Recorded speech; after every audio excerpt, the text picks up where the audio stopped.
O Livro dos Médiuns, segunda parte das Manifestações Espíritas. Não esqueçam de ler o Livro dos Espíritos antes do Livro dos Médiuns. Capítulo 18. Inconvenientes e perigos da mediunidade. Nesse capítulo, Kardec trata da influência do exercício da mediunidade sobre a saúde, sobre o cérebro e sobre as crianças. Segue agora algumas perguntas e respostas. 1. A faculdade mediúnica é indício de algum estado patológico ou simplesmente anormal? Às vezes anormal, mas não patológico. Há médiuns de saúde vigorosa. Os doentes o são por outros motivos. 2. O exercício da faculdade mediúnica pode causar fadiga? O exercício muito prolongado de qualquer faculdade produz fadiga. Com a mediunidade acontece o mesmo, principalmente com a de efeitos físicos. Esta ocasiona um dispêndio de fluidos que leva o médium à fadiga, mas que é reparado pelo repouso. 3. O exercício da mediunidade pode ter inconvenientes em si mesmo, no tocante às condições de rigidez, excluindo-se os casos de abuso?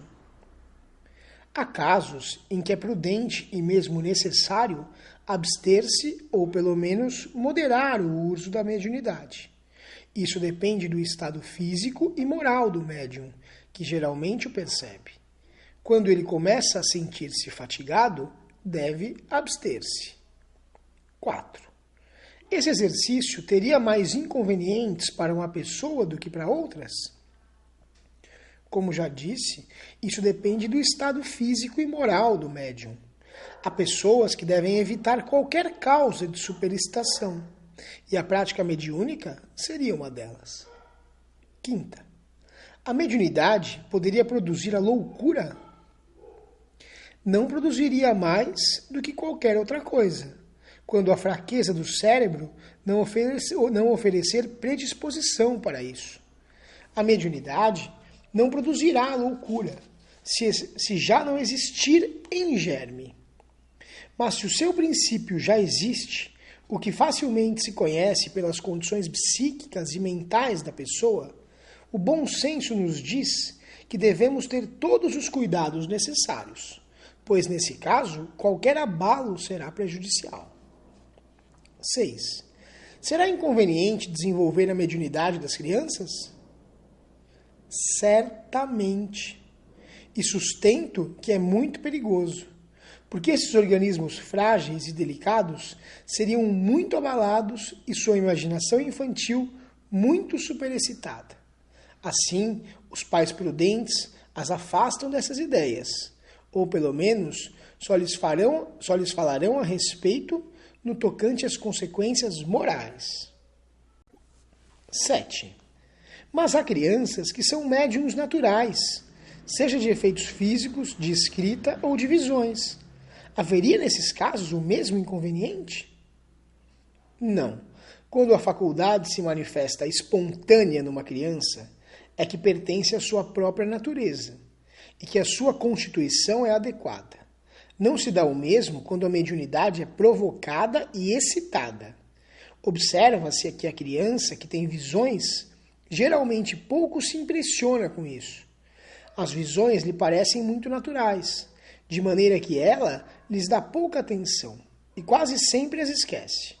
Mais tarde, a lembrança lhe volta à memória e é facilmente explicada se ela conhecer o Espiritismo. 8. Qual a idade em que se pode, sem inconveniente, praticar a mediunidade? Não há limite preciso na idade. Depende inteiramente do desenvolvimento físico e, mais particularmente, do desenvolvimento psíquico. Há crianças de 12 anos que seriam menos impressionadas que algumas pessoas já formadas.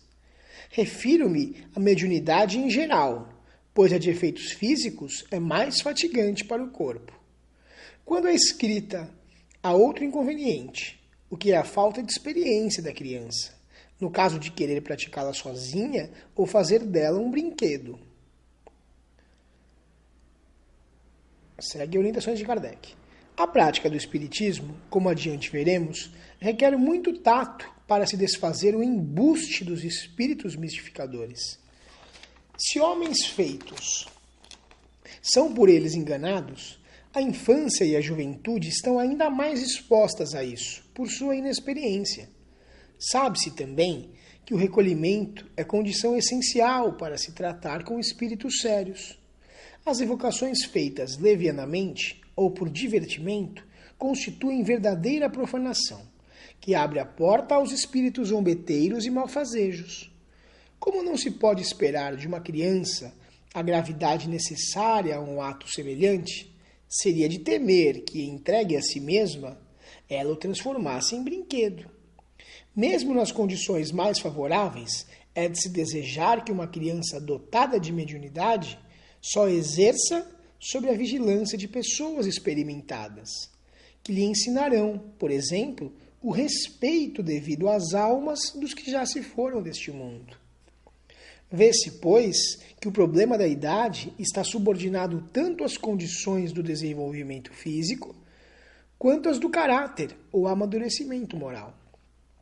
Entretanto, o que ressalta claramente das respostas acima é que não se deve forçar o desenvolvimento da faculdade mediúnica nas crianças, quando ela não se desenvolver de maneira espontânea, e que em todos os casos é necessário empregá-la somente com grande circunspecção, não se devendo jamais provocá-la ou encorajar o seu exercício pelas pessoas fracas.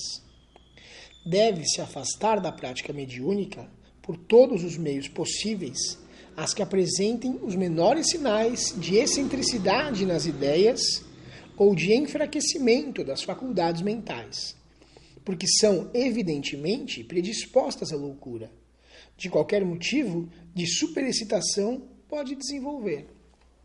As ideias espíritas não têm a esse respeito maior influência que as outras, mas se a loucura se declarar, tomará o caráter de preocupação dominante, como tomaria o caráter religioso, se a pessoa se entregasse com excesso às práticas devocionais, e a responsabilidade seria atribuída ao espiritismo.